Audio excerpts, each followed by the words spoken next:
అందరికీ నమస్కారం. Welcome to this candid conversation. And 2025 సంవత్సరం వచ్చేసింది. Happy new year. First of all, new ఇయర్లో మనం యాంటిసిపేట్ చేసే చాలా విషయాలు అండ్ ఎస్పెషల్లీ సినిమాల్లో బాగా హల్చల్ చేస్తున్న ఫిల్మ్ ఏదంటే ఆర్ఆర్ఆర్ అయిపోయింది కదా, ఇది ఆర్ఆర్ మాత్రమే. ఈ ఆర్ఆర్ ఏంటంటే రామం రాఘవం. టైటిల్ చాలా ఎమోషనల్గా ఉంది, వింటేనే ఇంటెన్స్గా అనిపిస్తుంది. ఇందులో ప్రధాన భూమిక పోషించడంతో పాటు దీనికి దర్శకత్వం వహించిన ధనాధన్ ఫటాఫట్ ధనరాజ్ మనతో ఉన్నారు. ధనరాజ్ జర్నీ యాక్చువల్లీ చాలా ఇంట్రెస్టింగ్, అందరికీ తెలుసు కొంతవరకు. ఇవాళ ఈ సినిమా విశేషాలు అయితే తెలుసుకుందాం, జర్నీలోని కొన్ని సంగతులు కూడా. ధనరాజ్ నమస్కారం. మీరు జుట్టు కట్ చేసుకొచ్చారు? లేదు, నేను తిరుపతి మొక్కు అది అలా పెరిగి ఇప్పుడు స్టాండ్ అలా ఉందా? నేను లాస్ట్ టైం నేను అనుకున్నాను మనం నటించిన సినిమాలో ఒక సీన్ ఉంది కాబట్టి ఆ సీన్ మళ్ళీ అవాయిడ్ చేయడానికి మీరు ఏమైనా జుట్టు పట్టుకుంటారు లైవ్ లో కట్ చేసుకొచ్చాను. కాదండి, బేసిక్ అందరూ ఏమైతే సినిమా రిలీజ్ అయిన తర్వాత సినిమా బాగా ఆడింది దేవుడా అని చెప్పి మొక్కు తెచ్చు. నేనేంటంటే చాలా కాన్ఫిడెంట్ గా దేవుడా పని అయిపోయిన దగ్గర తర్వాత నీ దగ్గర రావడం ఎందుకు, ముందే వస్తున్నాను, మంచి సినిమానే తీశాను కదా అని ఇచ్చేసాను. సో అయితే భగవంతుడు కనికరించి కటాక్షించి టీజర్కి చాలా మంచి రెస్పాన్స్ వచ్చింది. అండ్ ఒక సీరియస్ ఫిల్మ్ ధనరాజ్ మీ నుంచి ఎక్స్పెక్ట్ చేయరు ఎవరు, కానీ మీ వాయిస్లో ఏం బేస్ అండి.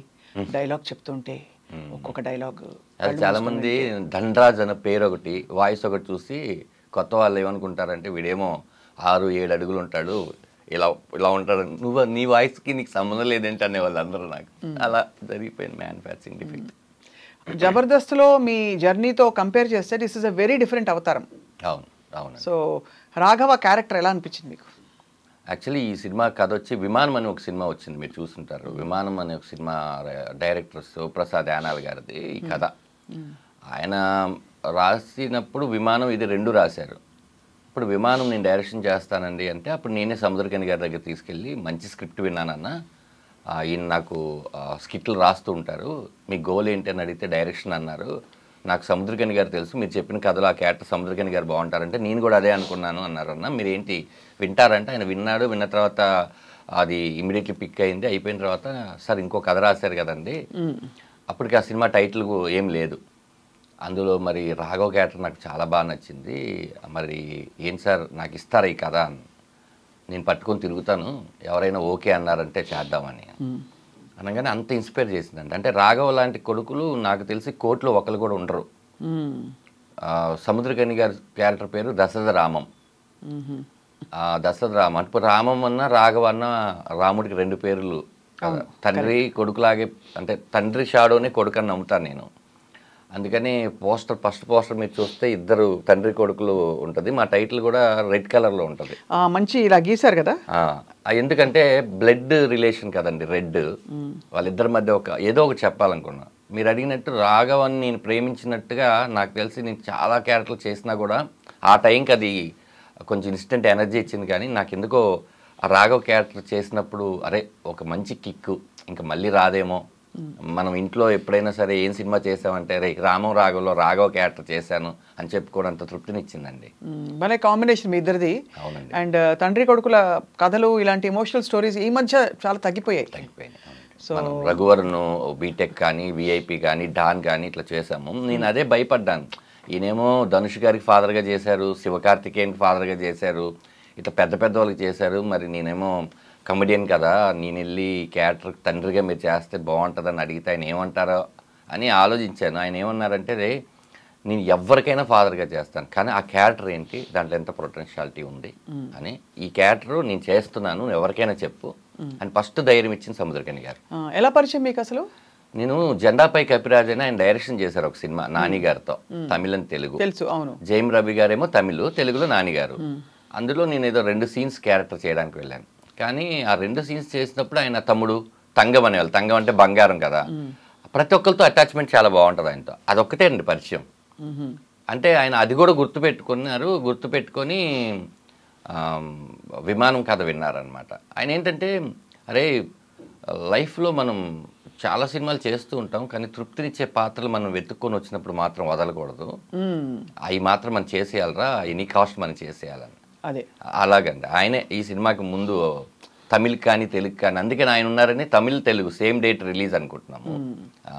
2 వెర్షన్స్, నాట్ డబ్బింగ్. తమిళ్ ఒక షాట్ ఉంటే తెలుగు ఒక షాట్ ఉంటుంది, అలాగే తీసామన్నమాట. యా. సో అయితే మొత్తానికి మీరు డైరెక్టర్గా ఇలా రావడం అండ్ ఆల్సో ఈ ఫిల్మ్ చాలా ఇంటెన్స్ అండ్ సీరియస్ సినిమా అవడం ఒక మెసేజ్ అయితే ఉంటుంది. ఏంటి మెసేజ్ యాక్చువల్లీ అంటే, ఎందుకంటే మీరు టీజర్ చూస్తే మాత్రం కొంచెం కన్ఫ్యూజ్ అవుతారు, ఏం జరుగుతోంది ఇక్కడ, పడట్లేదా వీళ్ళిద్దరికి, ఏంటి కొడుకుని ఇంత విమర్శించడం ఏంటి, కొడుకుని ఆయనే కంప్లీట్గా అసలు ఆయన ఇమేజ్ని డిస్ట్రాయ్ చేసే ప్రయత్నం చేయడం ఏంటి అని చెప్పి.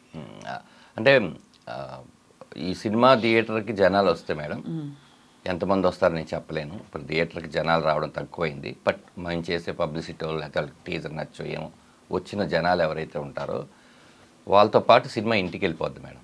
వాళ్ళని కొంచెం డిస్టర్బ్ చేస్తుంది. ఈ సినిమాకి మేము అనుకున్న ముఖ్య ఉద్దేశం సూపర్ డూపర్ హిట్ అయ్యి కాసులు వర్షం కురిసేసి దీనికన్నా ఈ సినిమా చూసి రాఘవ లాంటి వాళ్ళు ఎవరైనా ఉంటే ఒక్కళ్ళు ఇద్దరు మారినా కూడా చాలా గొప్ప విషయం, మనం గొప్ప అచీవ్మెంట్ చేసాం కదా అనేది ఉద్దేశం మేడం. ఉన్నారు, ఏ కథ పుట్టినా కూడా బయట నుంచి ఇన్స్పిరేషన్ లేకుండా పుట్టదు. అవును, అలా మేము విన్న కథలు చదివిన దాంట్లోంచి చూస్తే ఇలాంటి రాఘవ అనే క్యారెక్టర్లు కోటికో ఒకళ్ళు ఉన్నారు, మొత్తం రాఘవలే ఉండరు. అసలు అలాంటి రాఘవ అనేవాడు ఒక్కసారి ఆలోచిస్తే, అందుకనే నేను ఫ్రీ రిలీజ్ ఈవెంట్లో చెప్దాం అనుకున్నాను, మీ తండ్రి అయితే మీ కొడుకుతో ఈ సినిమాకి రండి, మీరే కొడుకైతే మీ తండ్రిని తీసుకురండి అని. ఎందుకంటే ఇది తండ్రి కొడుకులు ఫ్యామిలీతో కలిసి చూడాలి. ఎక్కడో చోట తండ్రి మీద కోపం ఉండడం సహజం, కొడుకు మీద కోపం ఉండడం అది పీక్కి వెళ్ళిపోతే మనం అణుచుకోదగిన మన చేతుల్లో ఉన్న విషయాన్ని కూడా మనం వదిలేస్తే మళ్ళీ వెనక్కి వెళ్ళి సరిదిద్దుకోలేని తప్పు ఒకటి ఏదైనా ఉంటే అది మళ్ళీ ఎప్పటికీ అది చేయలేము అనేది బాగా నచ్చింది మేడం. అందుకని ఈ సినిమా ఫస్ట్ ఈ సినిమాకి డైరెక్టర్ నేను కాదు మేడం. అదే తెలుసు అదే ఈ సినిమాకి నేను ఓన్లీ యాక్టర్ రాఘవని చేద్దామని వెళ్తే మా పృథ్వీ పోలవరపు గారు ప్రొడ్యూసరు. ఫస్ట్ ఈ సినిమాకి హీరో ఎవరంటే పృథ్వీ పోలవరపు. ఎందుకంటే సేవింగ్స్ అన్నీ తీసుకుని వచ్చి నా మీద నమ్మి ఆ కథను నమ్మి ఇప్పటి వరకు ట్రావెల్ చేసుకుంటూ లేదు మనం అసలు వదలకూడదు, ఈ సినిమాని జనాలు ఖచ్చితంగా చూపించాలి, ఏవో చిన్న చిన్న ఆఫర్లు వచ్చినా అలా కాదు ఇది కొంచెం చూపించాలని నమ్మిన వ్యక్తి. అలాంటి ప్రొడ్యూసర్ నిజంగా లేకపోతే కనుక ఇలాంటి కథలు రావు మేడం. నా భయం ఏంటంటే ఇలాంటి సినిమాలు కనుక జనాలు థియేటర్కి వచ్చి చూడకపోతే ఇంకా రాసే పెన్నులో ఇంకు వేరేలాగా రాసేస్తుంది.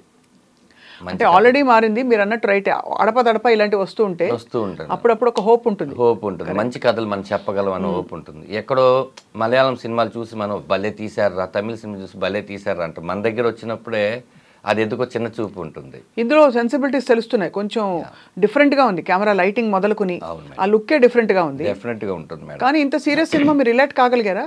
మీరు అంత కామెడీ చేశారు కదా. అంతే మేడం. అంటే ఇప్పుడు నవ్వించడమే ప్రపంచంలో అన్నిటికన్నా చాలా కష్టమైన విషయం.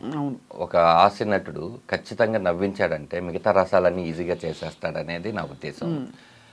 వాళ్ళకి మనం కరెక్ట్గా త్రో చేయకపోతే అప్పుడు ప్రాబ్లం వస్తుంది. కానీ ప్రతిదీ చెక్ చేసుకొని సముద్రకని గారు మాట చెప్పారు నాకు, ఆయన డబ్బింగ్ చెప్తూ ఆయన చెన్నైలో ఏడ్ చేసి కౌగిలించుకొని ఆయన ఆఫీస్కి రమ్మన్నారు. అరే కొన్ని షాట్లు నేను ఒక పెద్ద డైరెక్టర్, ఆయన పేరు చెప్పకూడదు, అందుతో పోల్చి చెప్పారు ఆయన. అర్థం లేకుండా ఒక షాట్ కూడా పెట్టలేదురా. కొన్ని కథలు మనం కోరుకుంటాం, కొన్ని కథలు వచ్చి నువ్వే చేయాలని చెప్తే అదే ఈ కథ నిన్ను డైరెక్షన్ చేయమని కోరుకుంది, అందుకని ఇన్నాళ్ళు నువ్వు వెయిట్ చేసావేమో. అది ఈ సినిమా తర్వాత నేను ఇంకా దుర్మార్గమైన పాత్రలు, కోపము తెప్పించే పాత్రలు చేయనురా, ఇలాంటి సినిమా నాకు తృప్తినిచ్చిందిరా అన్నారు. అంతకన్నా నేను సక్సెస్ ఏం కోరుకుంటాను. ఎందుకంటే ఆయన నేషనల్ అవార్డు గ్రహీత, చాలా సీరియల్స్ చేశారు, డైరెక్షన్ చేశారు, పెద్ద పెద్ద సినిమాలు చేశారు. అలాంటి వ్యక్తి పొగుడుతుంటే మనం తప్పు చేయలేదు, మనం తప్పు చేసినా ఎవరికి తెలియలేదు, అలా జరిగింది మేడం. కానీ ఈ సినిమా చేస్తున్న time father son relationship bonding అవుతున్నప్పుడు, సీన్స్ అవుతున్నప్పుడు మీకు నాన్నని తలుచుకున్నారా?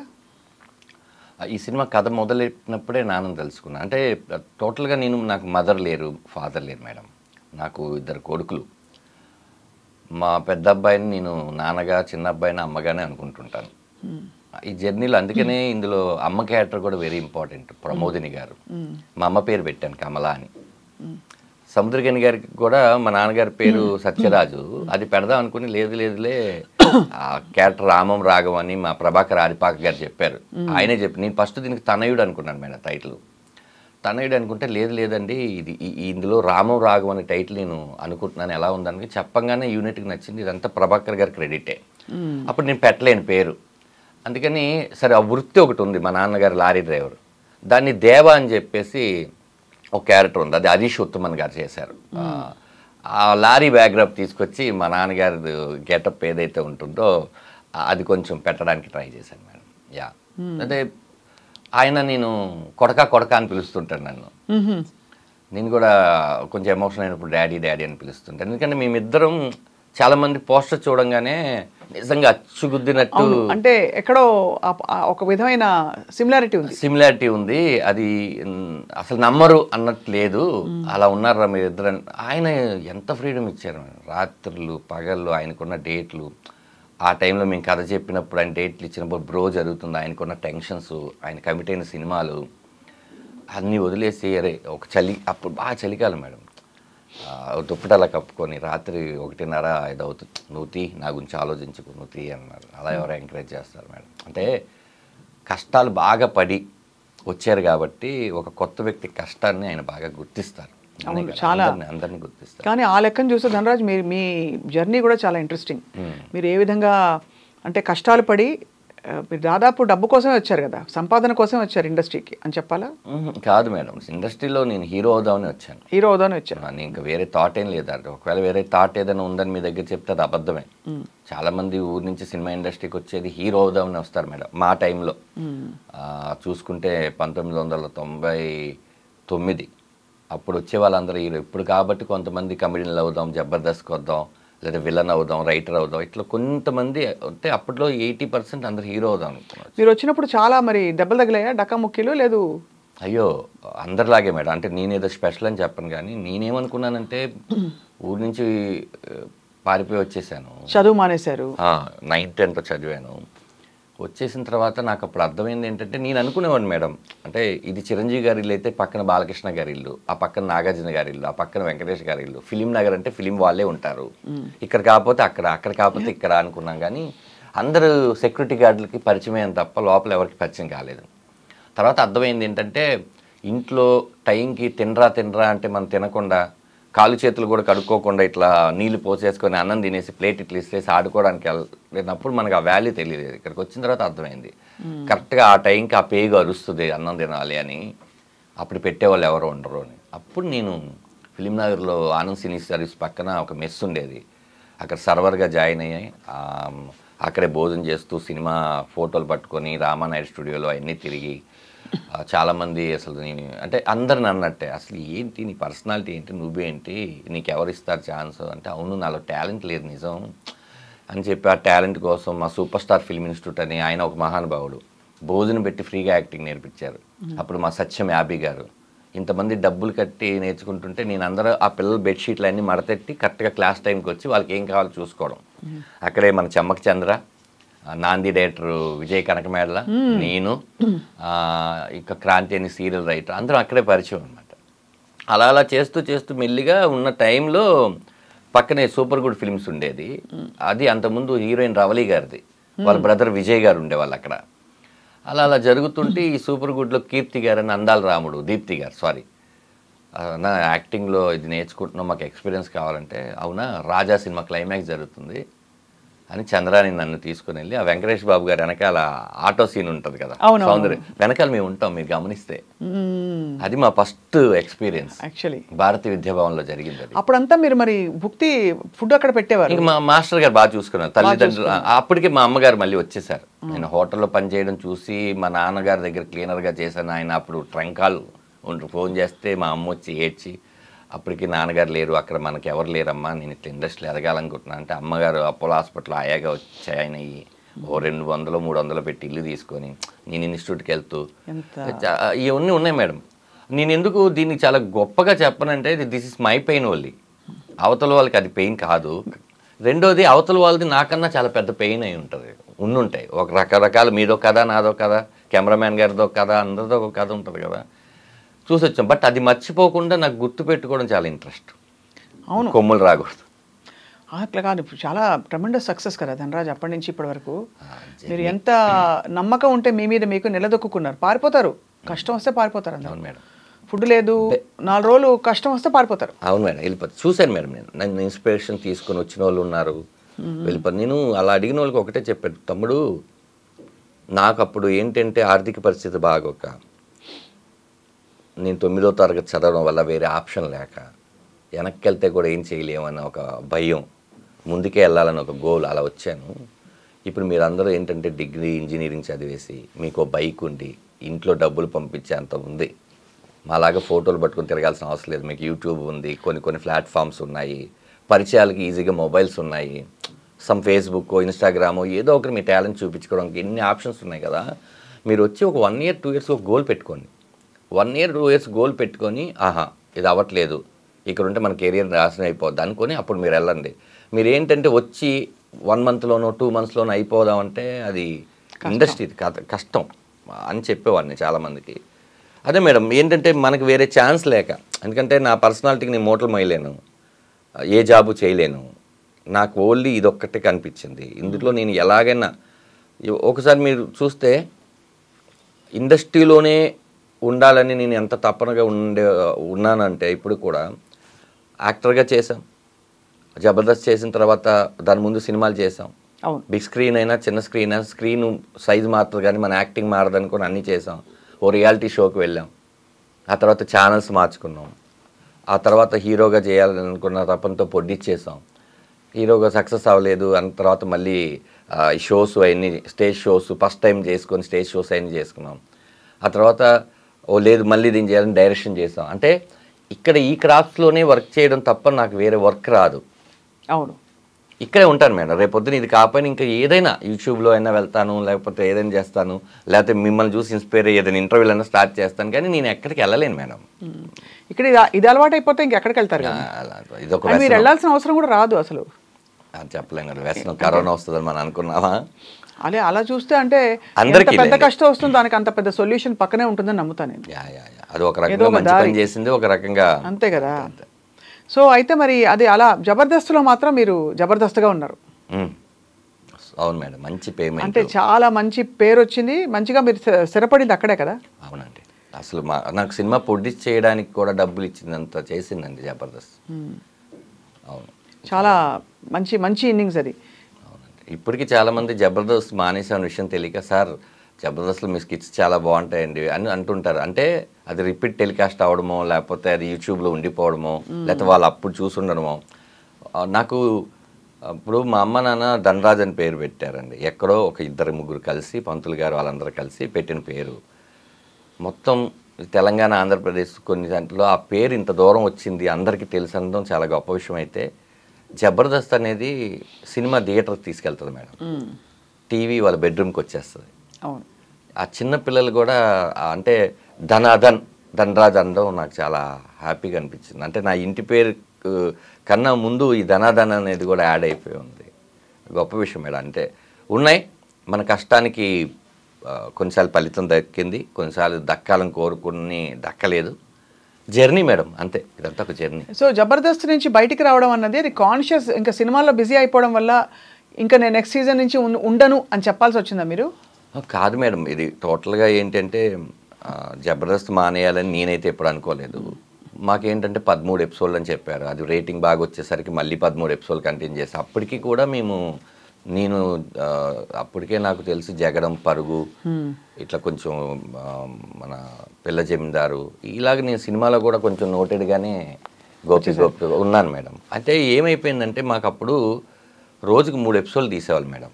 అంటే మార్నింగ్ ఒక 10 o'clock స్టార్ట్ అయితే ఒక 6 టీమ్ లీడర్స్ చేసేసరికి అది ఒక 4, రిజల్ట్స్ అంతా అయినాక 5 బ్రేక్, మళ్ళీ 1 hour తర్వాత మళ్ళీ ఒక స్కిట్, అది రాత్రి 11-12 మళ్ళీ ఒక బ్రేక్, మళ్ళీ 1 గంటకో 2 అది మళ్ళీ 4 అయిపోయేది, 4-5 అట్లా 3 ఎపిసోడ్లు తీసేవాళ్ళు. 3 ఎపిసోడ్లు తీసిన తర్వాత మేము ఇంటికి వెళ్ళి ఇంకా పడుకోవాలి. పడుకున్న తర్వాత ఆ డే పోయింది. ఆ నెక్స్ట్ డే నుంచి మళ్ళీ నెక్స్ట్ వీక్కి సంబంధించిన కాన్సెప్ట్ ఏంటి రాసుకోవాలి. ఓ మీరే రాసుకునేవారు? అంటే మేము ఇప్పుడు నా స్కిట్లకి ఇప్పుడు ప్రసన్న బెజవాడ అనే అతను ఉండేవాడు, నా దాంట్లో రాటో రాంప్రసాద్ ఉండేది. ఏదున్నా కూడా టీమ్ లీడర్ ఐడియాలజీ నుంచే, మీరు ఏది చెప్పినా కూడా ఇది బాగాలేదు బాగుందని చెప్పడానికి టీమ్ లీడరే మెయిన్ ఉంటుంది. వాళ్ళు కాన్సెప్ట్ చెప్పినాక అది నచ్చలేదు, ఇలాంటి కాన్సెప్ట్ వేరే వాళ్ళు చేస్తున్నారు అని అనేవాళ్ళు. అప్పుడు అది రాసుకోవడానికి ఒక 2-3 రోజులు పట్టేది. ఈ 2-3 రోజుల తర్వాత రిహార్సల్స్ తర్వాత షూటింగ్, మళ్ళీ షూటింగ్, సేమ్ ప్రాసెస్. ఇప్పుడు టోటల్గా మనకి ఏంటంటే వేరే సినిమాకి డేట్లు ఇవ్వడానికి, ఇప్పుడు సినిమా డేట్లు ఎలా ఉంటుంది కాంబినేషను, అవును. సేమ్ ఇక్కడ కూడా కాంబినేషన్, నాగబాబు గారు, రోజా గారు, ఇటు అనసూయ గారు, లేకపోతే రష్మి గారు, మిగతా 6 టీమ్ లీడర్లు, కంటెస్టెంట్లు, ఫ్లోరు, ఇన్ని ఉండే. ఇక్కడ ఇచ్చేస్తే అక్కడ చేయలేం. అక్కడేమో మన లైఫ్ టర్న్ అయిపోయి మన బిగ్ స్క్రీన్ కదా చూద్దాం అనుకున్నాం అనేది ఒక చిన్న ఇది ఉండేది అప్పట్లో. ప్రాబ్లం ఏమైపోయిందంటే, అమ్మో మనం చాలా స్ట్రెస్ తీసుకుంటున్నాము అని అప్పుడప్పుడు చేసి ఆల్మోస్ట్ ఒక 70 స్కిట్లేదో చేశాను. 70 స్కిట్లు. ఆ తర్వాత ఈ సినిమా బిజీ, ఏడావలి పడిపోయాం. వాంటెడ్గా జబర్దస్త్ వదిలేసి వచ్చేద్దాం కాదు. ఒకరోజు ఈ ఇన్సిడెంట్ ఎవరికి తెలియదు మేడం.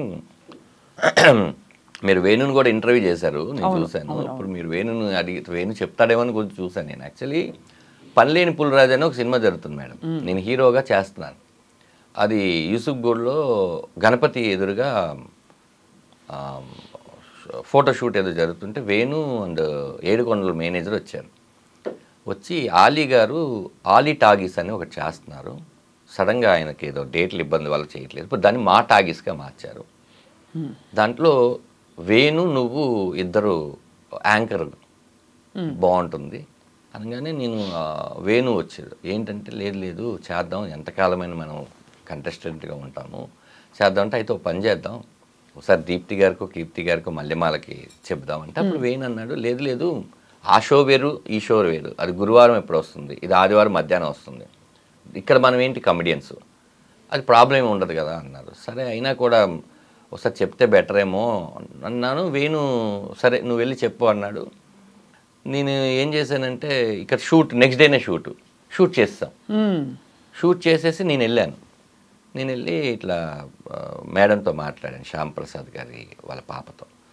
మేడం ఇట్లా సడన్గా చేసామండి, ఇది చెప్దాం అనుకుంటున్నాను, సేమ్ అండి మీ డేట్లకి వాటికి ప్రాబ్లం రాదంటే ఆవిడ ఒక మంచి మాట అన్నారు. చూడన్నా ఎప్పుడు ఎక్స్క్లూజివ్నెస్ ఒకటి ఉంటుంది, మీరు ఇక్కడ కనిపించి అక్కడ కనిపిస్తే అది పెద్ద ఎక్స్క్లూజివ్ అవ్వదు కదా, ఓ పని చేయండి, మీరు అది చేసేసి కంప్లీట్ చేయండి, మీకు మల్లెమాలలో ఎప్పుడైనా సరే మీకు ఇది ఉంటుంది, మీరు అది చేసేసేసి ఇక్కడికి రండి అన్నారు. అదేమైంది 13 ఎపిసోడ్లు అంటే జబర్దస్త్ డైరెక్షన్ చేస్తున్న సంజయ్ గారు కూడా ఆ టైంలో ఇటు వచ్చేసారు. ఓహో సరే ఆయన మేము 13 అనుకున్నాం, అది మెల్లిగా 24 ఎపిసోడ్లు అలా అయిపోయి అది అయిపోయింది. ఇప్పుడు ఇక్కడికి మళ్ళీ వద్దామనుకున్నప్పుడు మాకు సినిమాలు కొంచెం బిజీగా ఉండి దాని తర్వాత ఇక్కడికి వచ్చినాక అప్పుడు వాళ్ళు పడిన స్ట్రగుల్ అర్థమైంది. మేము సడన్గా 2 టీమ్ లీడర్లు వెళ్ళిపోయాం. ఇప్పుడు ఎవరు టీం లీడ్ చేయాలి? అవును, వాళ్ళకేమో నెక్స్ట్ 1 వీక్లో షూటింగ్ అనగా మేము వెళ్ళిపోయాం. ఇప్పుడు వాళ్ళు సుధీర్ని తయారు చేసి అటు వేణు వాళ్ళ కంటెస్టెంట్ సుధీర్ గెటప్ సీన్ చేసి నా దాంట్లోంచి రామ్ ప్రసాద్ని తీసుకొని వెళ్ళి అట్టు పెట్టి నా దాంట్లో చేస్తున్న రాకేష్కి ఒక టీం ఇచ్చి రాకింగ్ రాకేష్కి ఆర్పి అండ్ రాకింగ్ రాకేష్కి టీం చేసి వాళ్ళు షఫిల్ చేసి వాళ్ళు ఎంత కష్టపడ్డారో అనే విషయం మేము మర్చిపోయాం. దట్స్ వై వాళ్ళకి ఎక్కడో ఒక చిన్న ఉంటుంది కదా. తర్వాత మేము కూడా ఎక్కువ వెళ్ళి ఇది చేయలేదు. దాని తర్వాత నితిన్ భారత్లు వచ్చి సంజీవ్ వెళ్ళిపోయినాక డైరెక్టర్ మారిపోయాడు. ఇదంతా ఒక తెలియకుండా ఒక చిన్న కొలాప్స్ అలా జరిగింది. బట్ నో రిగ్రెట్స్ కదా. రిగ్రెట్స్ అంటే మనమైతే చెప్పేసాం, కాలం నిర్ణయించింది. బహుశా మార్పు అన్నది తథ్యం కదండి. ఇప్పుడు ఎంతకాలం మీరు చేసినా ఇంకో 70 చేస్తారు, అప్పటికైనా ఆగాల్సిందేగా. అవును మేడం, ఎన్నని తీసుకొని వస్తాం. ఆఖరికి మేము ఏం చేసాం, జుట్టు దగ్గర నుంచి కాలు వేలు వరకు ఏమేమి చేయగలమో అన్ని చేసేస్తాం. అదే ఇప్పుడు ఏం చేసినా కూడా ఇంకా ఎవరో చేసినట్టే ఉంటుంది తప్ప కొత్తది రాదు మేడం. మేము ఆఖరికి థింగ్స్ మీద దగ్గర నుంచి విషయాల దగ్గర నుంచి కాంటెంపరీ మ్యాటర్ దగ్గర నుంచి అన్ని విషయాలు చేసేస్తాం. మాకు కూడా ఏంటంటే మనం బోరు కొట్టక ముందే వచ్చేయాలి, మనం బోరు కొట్టినాక వాళ్ళు పంపించకూడదు. అది కరెక్ట్, 100% కరెక్ట్. ఇంకా తృప్తి ఉండాలంటే అలా వచ్చేయాలని అనుకున్నాం, అలా జరిగిపోయింది మేడం. అది ఇప్పుడు మీ సక్సెస్ని అమ్మ నాన్న చూసారా?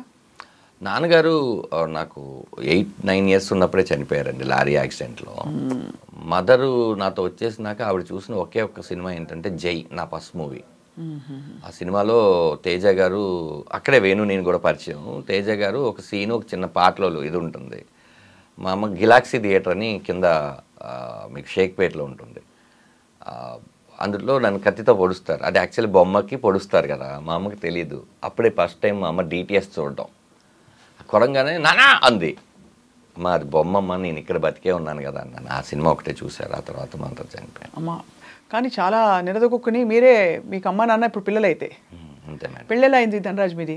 అబ్బో ఒక్కొక్క దానికి ఒక పెద్ద పెద్ద స్టోరీస్ ఉన్నాయి మేడం. యాక్చువల్లీ ఇది ఒక సాడ్ అండ్ బ్యూటీ రెండూ ఉన్నాయి దీంట్లో. నేను డ్యాన్స్ క్లాసులు చెప్పేవాడిని మేడం. నేను డాన్స్ వచ్చా మీకు? అనుకునేవాడిని, అంటే పక్కన వాళ్ళకి రాకపోతే నాకు వచ్చాను అంతే. అయితే మీకు డెఫినెట్గా వచ్చాం మన ఇద్దరి మధ్యలో. మన ఇద్దరు మాస్. యాక్చువల్లీ మా ఇన్స్టిట్యూట్లో నేను యాక్టింగ్ అదంతా నేర్చుకున్నప్పుడు మేడం, మా మాస్టర్ డ్యాన్స్ మాస్టర్ విజయ్ గారు, ఆయన డాన్సర్స్ యూనియన్కి ప్రెసిడెంట్గా కూడా చేశారు. ఆయనతో కొన్ని నేర్చుకున్న తర్వాత నేను క్లాసెస్ చెప్పడానికి ఒక ఇన్స్టిట్యూట్, మీకు చెప్పాలంటే కంట్రీ క్లబ్లో బూగీ అని ఒక డ్యాన్స్ కాంపిటీషన్ పెడితే నాకు అందులో 3rd ప్రైజ్ వచ్చింది. అప్పుడు ఒక ఆవిడ నన్ను పిలిచి, బాబు మా పిల్లలకి డ్యాన్స్ నేర్పిస్తావా అంటే, నేర్పిస్తాను. ఎంత అంటే 1000 రూపాయల అంటే వాళ్ళు బేగంపేటలో ఉంటారు. సరే అక్కడికి వెళ్ళడం, బస్ పాస్ తీసుకుంటే అప్పుడు ఎంత మేడం, అయితే 150 రూపాయలతో అయిపోయేది. ఇలా క్లాస్ చెప్తున్నాను. నేను చెప్పిన క్లాస్ ఎవరికంటే హీరో నిఖిల్ వాళ్ళ మదరే పిలిచారు.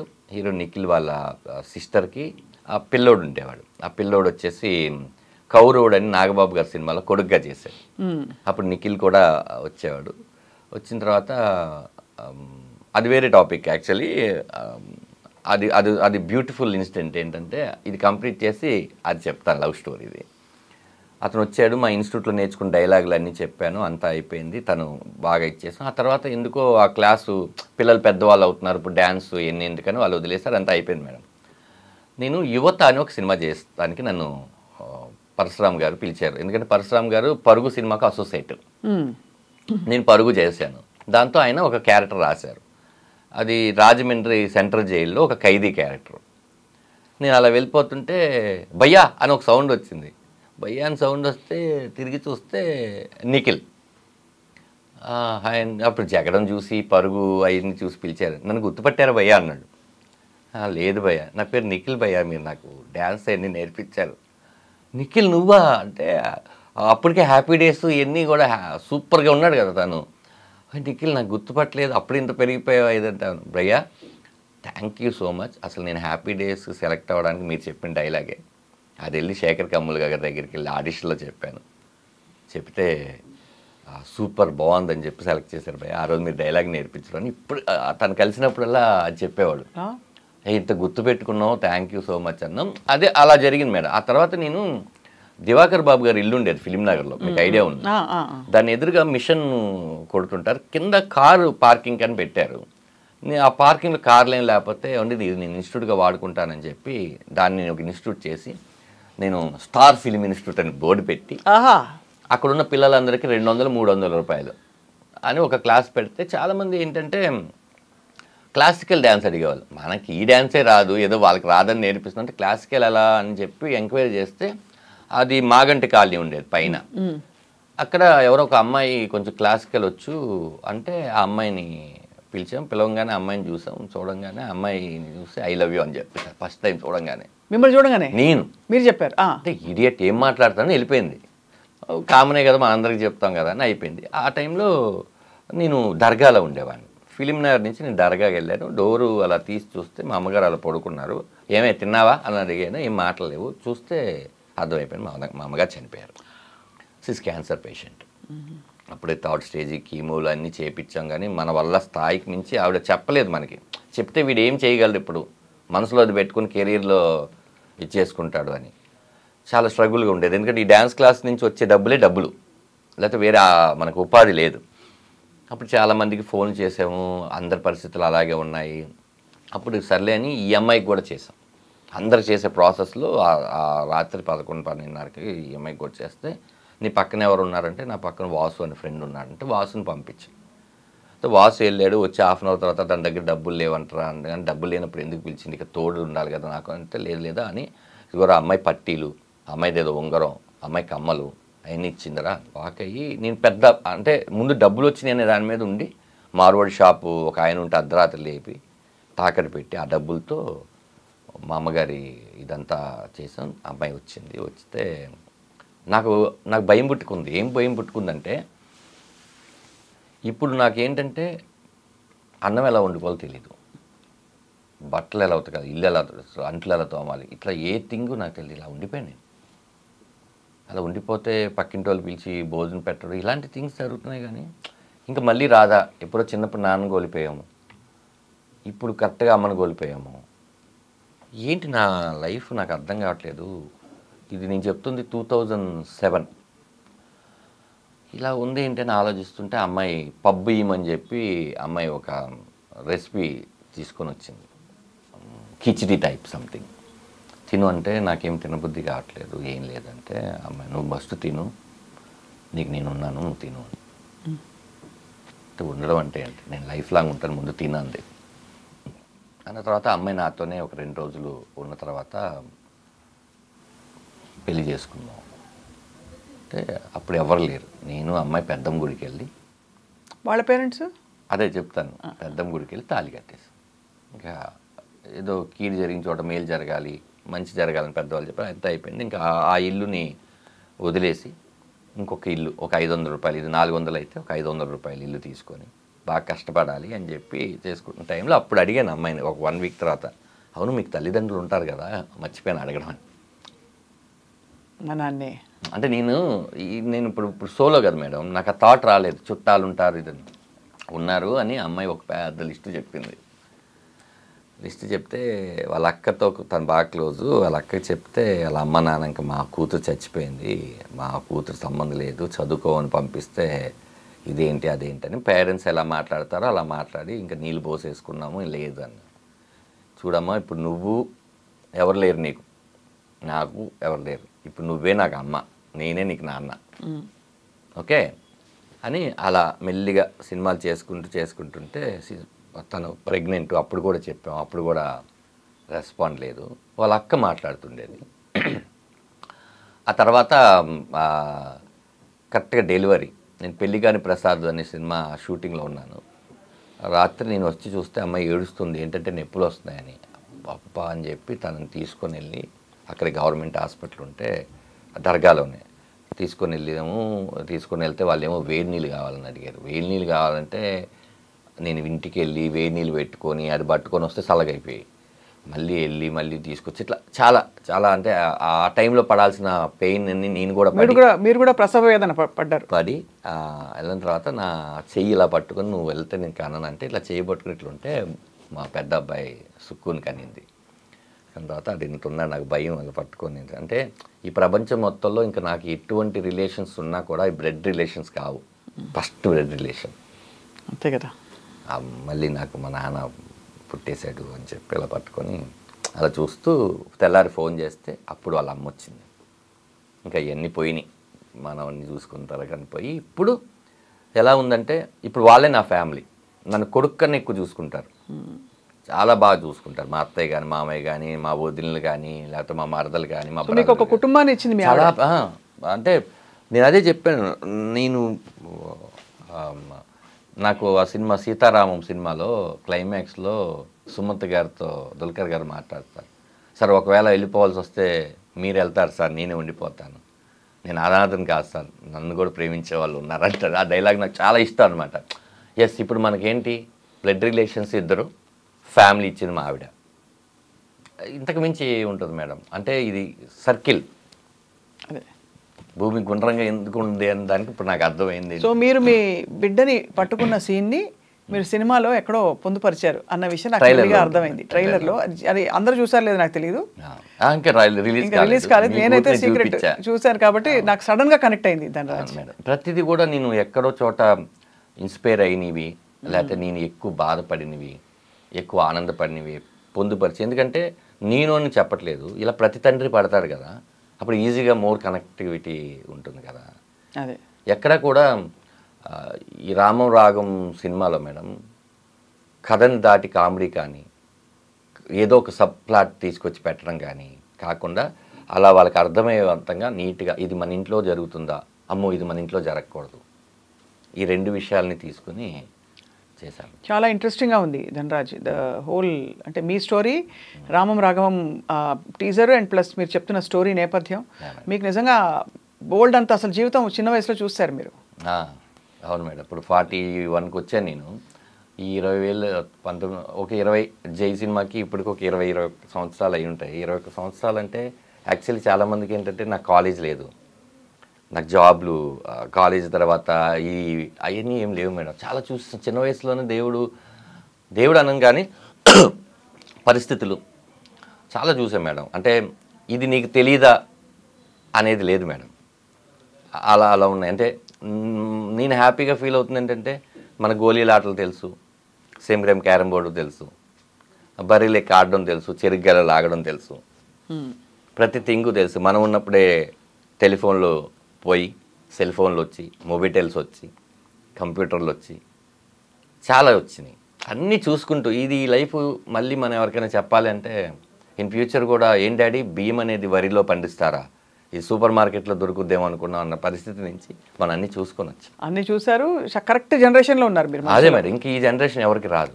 దీని తర్వాత వాళ్ళందరూ ఇంకా మారిపోయారు కదా. రాదు. అది ఒక చరిత్రలాగా పుస్తకాల్లో ఉంటుంది, అంతే, అనుభవాల్లో ఉండదు. అది అన్నీ బాగుంది మేడం థింగ్. అంటే మళ్ళీ నేను కమ్బ్యాక్ అన్నాలో లేకపోతే ఏమన్నాలో కానీ రామం రాఘవం నాకు చాలా తృప్తినిచ్చింది మేడం. చాలామంది సినిమా చూశారు, నేను చాలామంది సినిమా చూపించిన తర్వాత ఎస్పెషల్లీ లేడీస్ అసలు దీనికి నువ్వు పితృదేవ భావాన్ని పెట్టేయాల్సింది, నేను మాతృదేవ అప్పుడు ఏడ్చాను, మళ్ళీ ఇప్పుడు ఏడుస్తున్నాను అంటే మోర్ కనెక్టివిటీ ఉంటుంది. చాలా పెయినీగా ఉంటుంది సినిమా. చాలా sensitive and sentimental story, family story. అలానే మీకేంటంటే మెలో డ్రామా పెట్టేసి డ్రమటైజెస్ చేసేసి అలా ఏం లేదు మనకి సినిమాలో. మీకు టీజర్లో చూస్తే ఏంటంటే వాడి గురించే మీరు ఆలోచిస్తున్నారంటే నాకు ఇంకొక ఆలోచన ఏముంది చెప్పు, నేను ఇంటి పేరు మాత్రమే ఇవ్వగలను, మంచి పేరు అతనే కదా తెచ్చుకోవాలి అంటే ఇంకా అంతకుమించింది అదే. అందరికీ ఇంటి పేరు మాత్రమే నానిస్తాడు, దాన్ని నిలబెట్టి కాపాడుకొని మంచి పేరు నువ్వే తెచ్చుకోవాలి. ఇంకొకటి ఉంటుంది మేడం, అదేంటంటే ఆయన ఒక చెట్టుని చూసి అంటాడు, భూమి మంచిదే, విత్తనం మంచిదే, చెట్టు ఎందుకు అలా పెరిగిందో నాకు అర్థం కావట్లేదు. భూమి అమ్మ, విత్తనం నాన్న, ఆ చెట్టు ఎందుకు అలా పెరిగిందో నాకు అర్థం కావట్లేదు. రెండు మంచిదైనప్పుడు అంటే దాని అది పెరిగే దాంట్లోనే చాలా గాలులు వానలు చాలా థింగ్స్ తీసుకొని పెరుగుంటుంది, అది లేకపోతే అది అలా పెరగదు. అవును, ఇలా చాలా మంచి మాటలు ఉంటాయి. ఎక్కడికక్కడ ఆలోచింపచేసే పాయింట్స్ ఉన్నాయి అయితే ఉంటాయి మేడం, ఉంటాయి. ఇంకెవరెవరు ఉన్నారు ఇక్కడ తెలిసిన వాళ్ళు? ప్రమోదిని గారు, ఆఫ్ కోర్స్ ప్రమోదిని గారు, 30 years పృథ్వీ గారు, చిత్రం సీన్ గారు, శ్రీనివాస్ రెడ్డి గారు, సత్య, హరీష్ ఉత్తమ్ గారు, ప్రతి క్యారెక్టర్ ఏదైనా మన ఇంటూరి వాసు గారు, అందరూ ఆల్మోస్ట్ సుపరిచిత క్యారెక్టర్స్. మీరు తెలిసి చాలా ఆలోచితంగా కాస్టింగ్ చేశారు అయితే. అవును మేడం, అవును మేడం. అంటే చెప్పే వాళ్ళకి మాత్రం ఏ ఇమేజ్ ఉండకూడదని నేను అనుకున్నాను మేడం. వాళ్ళు అన్ని క్యారెక్టర్ చేస్తున్న వాళ్ళు, ఎందుకంటే ఇందులో నేను రెగ్యులర్గా ఏం చేయించాను. కమెడియన్ అంటే సత్య ఉండగానే సైడ్ కిక్ లాంటి ఒక క్యారెక్టరు, ఓ 4 పంచులు వేసేసి సినిమాలో మీరు చెప్తే చాలామందికి ఇది అవునా అనుకుంటారు. కానీ వెళ్తున్న సిచ్యువేషన్లో ఏదైనా వస్తే మాటలు మీరు నవ్వాలి తప్ప కామెడీ కోసమో డ్యాన్సుల కోసమో ఫైట్ల కోసమో ఏది ఉండదండి. ఒక జర్నీ, ఒక రాఘవ అనే ఒక కుర్రోడు, వాళ్ళ నాన్న రాఘవ ఏం చేస్తుంటాడు, వాళ్ళ నాన్న ఏం చేస్తుంటాడు, వీళ్ళిద్దరి మధ్య ఎక్కడ చెడినప్పుడు నాన్న ఎంత బాగా కొడుకు గురించి ఆలోచిస్తే కొడుకు ఎందుకు అర్థం చేసుకోలేకపోయాడు. అలానే కొడుకు ఆలోచించే విధానం తప్పు వాడి పాయింట్ ఆఫ్ వ్యూ తప్పు కానప్పుడు ఈ ప్రపంచంలో ఏం చెప్పినా వాడు వినడం అంతే. అలాంటప్పుడు వీళ్ళిద్దరు కలుసుకుంటే బాగుంటుంది. ఆ తండ్రి అపురూపంగా ఆ రోజు పుట్టింది నా కొడుకు మాత్రమే కాదు, తండ్రిగా నేను కూడా అని చెప్పడం చాలా పెద్ద డైలాగ్ అది. ఇప్పుడు మళ్ళీ ఆ కొడుకును అతను పట్టుకోవడం కోసం ఎంత తాపత్రయపడి ఎలా చేసుకున్నాడు అనే ఒక మ్యాటర్లో వెళ్ళి ఫైనల్గా ఏంటంటే ఒక తండ్రి మాట విని అడవులకి వెళ్ళిన కొడుకు కథ రామాయణం మేడం. ఇక్కడ ఒక కొడుకు మాట విని ఇంకా చాలా దూరం వెళ్ళిన తండ్రి కథ రామం రాఘవం. బ్యూటిఫుల్. రామం రాఘవం ఒకటే అని ఎండ్ చేశారు మీ ట్రైలర్ని కూడా. అవును మేడం, అది అవును మేడం, చాలా లవ్లీగా ఉంది ధనరాజ్. అయితే మీ చిన్న కోరిక ఏంటంటే మనం మళ్ళీ కలవాలి సినిమా రిలీజ్కి ముందే, కలిసి మీ టీంతో ఈ సినిమాలో నటించిన ప్రధాన భూమికలో ఉండే ఎవరైనా సరే తప్పకుండా మేము పలకరిస్తాం, వాళ్ళని కూడా వాళ్ళ ఎక్స్పీరియన్సెస్ తెలుసుకుంటాం రామం రాఘవం సినిమాకి సంబంధించి. బట్ మీ స్టోరీ విని వెరీ వెరీ ఇన్స్పైర్డ్. అండ్ ఈ ఇన్స్పైరింగ్ స్టోరీ ఇంకా బోల్డ్ మలుపులు తిరిగి మీరే ఊహించినంత సక్సెస్ మీకు రావాలని కోరుకుంటున్నాం. Madam thank you. అంటే మీ షోలో నేను ఒకటి అప్పీల్ చేసుకుందాం అనుకుంటున్నాను ఏంటంటే మీరు సినిమా థియేటర్కి వచ్చి సినిమా చూసి బాగోలేదు అని చెప్పే హక్కు మీకు ఎప్పుడు ఉంటుందంటే మీరు టికెట్ పెట్టి డబ్బులు కొన్నప్పుడు. అవును, కరెక్టే. అదే పక్కన వాళ్ళు ఎవరో సినిమా చూసి బాగాలేదని వాళ్ళ అభిప్రాయం చెప్తే అవునా బాగాలేదు కదా అని చెప్పి వెళ్ళకపోవడం అనేది మీరు ఇంకోళ్ళ మీద డిఫెండ్ అయినట్టు. కరెక్టే. అవును. మీ హక్కు ఎప్పుడు మీరు వినియోగించుకుంటారంటే మీరు తిట్టాలన్నా ఏది చేయాలన్నా మీ డబ్బులతో మీరు సినిమా కొనుక్కొని చూసినప్పుడు. ఎందుకంటే అతనికి నచ్చిన కొన్ని విషయాలు మీకు నచ్చకపోవచ్చు, ఒక్కొక్కరిది ఒక్కొక్క ఐడియాలజీలో ఉంటాం. కాబట్టి ముందు ధనరాజ్ అనేవాడు 2 years నుంచి ఏమీ చేయకుండా ఈ స్క్రిప్ట్ని నమ్ముకొని సముద్రకని గారని ఒక మహా నటుని పెట్టుకొని అతన్ని కూడా ఒప్పించి, నాటే ఈజీ, ఏదో సముద్రకని గారికి డబ్బులు ఇస్తే ఒప్పేసుకోరు ఆయన. ఒక మంచి సినిమాని వీళ్ళు తీసి మాకు చూపిద్దాం అన్న కోసం తీశారు కదా, సరే ఏదో నేను ఎన్నో ఖర్చు పెడుతూ ఉంటాను, ఆ 2 గంటలు ఒక ఎక్స్పీరియన్స్ని మనదేమి రేట్లు పెంచేసేసి పెట్టేసే సినిమా కాదు, ఆ 150 రూపాయలు అందుబాటులో ఉన్న రేట్లో ఒకసారి చూద్దామని జనాలు అందరూ వస్తే, నేను చెప్తున్నాను మేడం, ఇది బిగ్ ఛాలెంజ్ అంటారో లేకపోతే మీ షోలో నేను చెప్తున్నాను, మీరు కనుక ఎవరైనా ఈ సినిమా చూసి బాగోలేదు అంటే నేను ఇలాంటి ప్రయత్నాలు ఎప్పుడూ చేయను మేడం. ఎందుకంటే తప్పు నేను క్రాస్ చెక్ చేసుకున్న తర్వాత ఒక 20-30 షోలు వేసి పెద్ద వాళ్ళందరూ చూపించిన తర్వాత చెప్తున్న మాట ఇది. అవును. ఇలాంటి పృథ్వీ పోలవరపు గారు, ఆరిపాక ప్రభాకర్ గారు లాంటి నిర్మాతలు మళ్ళీ ఇండస్ట్రీకి వచ్చి చాలామందికి భోజనాలు పెట్టాలన్నా, శివప్రసాద్ యానాల్ గారు లాంటి వాళ్ళు మంచి కథలు రాయాలన్నా, నాలాంటి వాడు మిగతా వాళ్ళని ర్యాక్ చేయాలన్నా ప్రేక్షకులు ఖచ్చితంగా వాళ్ళు ఈ సినిమా చూడాలి. ఎంతమందికి ఉపాధి వస్తుందో, ఎంత మంచి సినిమాలు వస్తాయో. మరి ఇలాంటి సినిమాలు 4-5 చేసిన తర్వాత మనం కూడా అమ్మో ప్రేక్షకులు కంటెంట్ ఉన్న సినిమాలే వాళ్ళు కంటెంట్ ఉన్న సినిమాలు చూసి ఇచ్చేస్తున్నారు. అవును. కానీ మోర్ దెన్ మనం ఈ సినిమా థియేటర్లో ఆడలేదా, ఓటీటీలో బాగుందే, అదో ఆ రోజు నువ్వు చూస్తుంటే ఈ గతి ఈ సినిమాకి పట్టేది కాదు. వాళ్ళు మార్పు కోసం చెప్తున్నాను మేడం. వాళ్ళు ఎప్పుడు రైట్గానే ఆలోచిస్తారు. ఖచ్చితంగా థియేటర్కి వచ్చి ఈ సినిమాని చూస్తే చాలామందికి స్ట్రెంత్ అవుతుందని చెప్తున్నారు. తప్పకుండా చూస్తారు మీరు, అందుకు చూసేలాగా మనం చేద్దాం. చేద్దాం. All the very best Dhanraj. Thank you Swapna గారు. Thank you. Nice interview.